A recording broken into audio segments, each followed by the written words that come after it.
Hello there, this is Kat Rich, your executive real estate trainer and lead generation coach. And here at Catapult, we believe in an anti-struggle path for real estate agents to get leads and income into their business fast to stop the struggle. And I am just leaving a Christmas luncheon. I wanted to make a quick video because somebody asked me, what do I do when my friend tells me that he wants to use me to buy his house? What do I do for the first step? How do I start that process?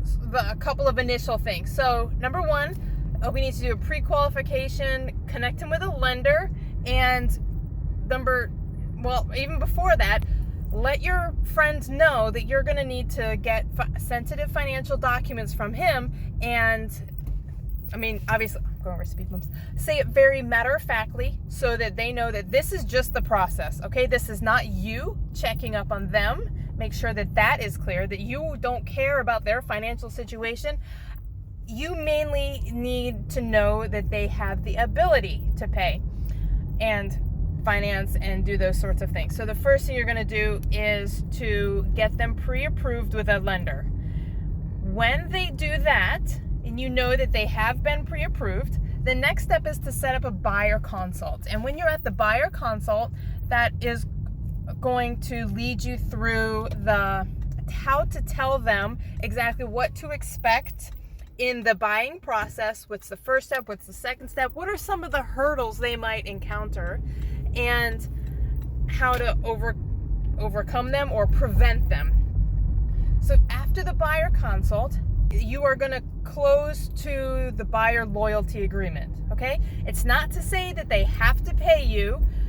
It merely means that they are, it's a document that not exactly will hold up in court, but if they can sign it, it will get them to commit to you, at least on paper, signing on paper. They don't know that it won't hold up in court. So this basically, it tells you that they know that they legitimately want to work with you, and that you will not be working in vain or searching for houses in vain for them.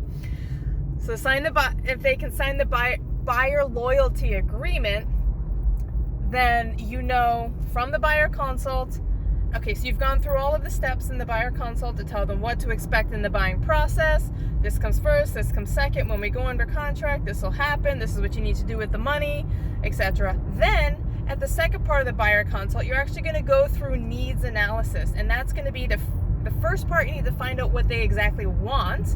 And then the second part is going to be exactly what they need in a house. I'm sorry, that's flipped.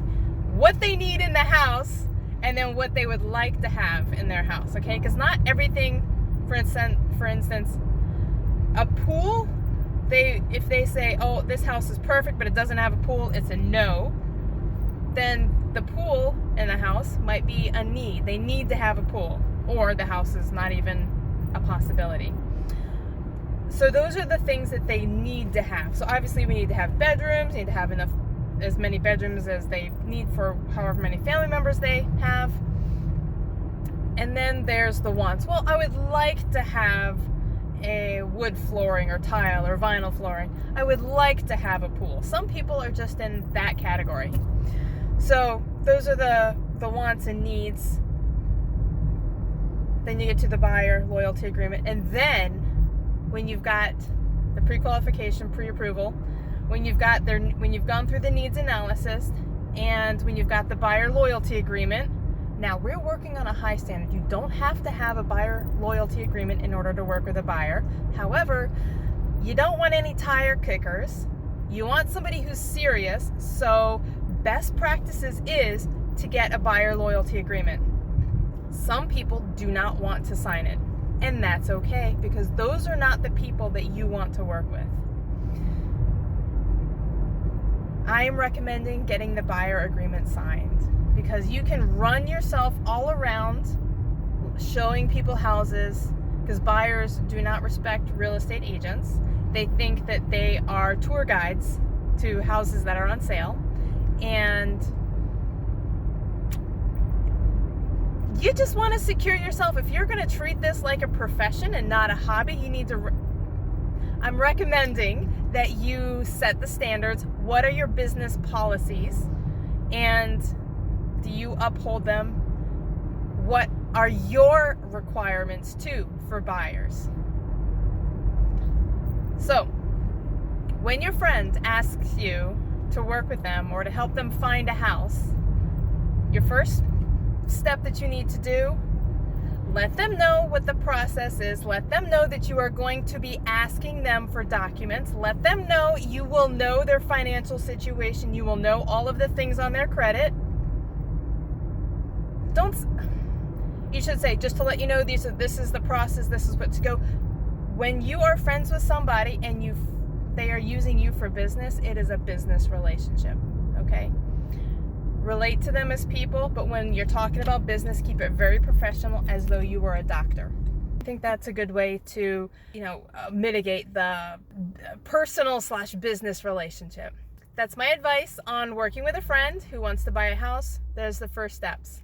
This is Kat, your executive real estate generation trainer, and here at Catapult, we believe in an anti-struggle path for present and future real estate agents to get income and leads into their business to make it successful now.